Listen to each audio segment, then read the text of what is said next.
Hi guys, today we've got here HTC U24 Pro, and let me show you how to add a fingerprint to this device. So at first you have to open the settings. From settings list, select security and privacy, and now mark device unlock. From the following options, select face and fingerprint, and at first select the pattern, pin code or the password. It would be kind of a backup to your fingerprint. Let me choose pattern. So now you have to draw it, tap on next and re-enter just to confirm. Then manage notification content and select fingerprint. So just mark more, agree, and as you can see the fingerprint sensor is located here in the middle of the screen.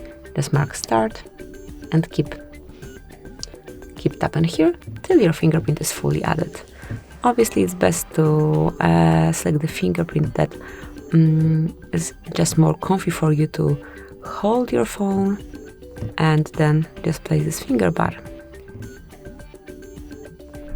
But it's definitely up to you, and you can always remove the current fingerprint and then add a new one. And basically that's it. As you can see, from now on you will be able to unlock this device with this fingerprint only. Thank you for watching, please subscribe our channel and leave the thumbs up.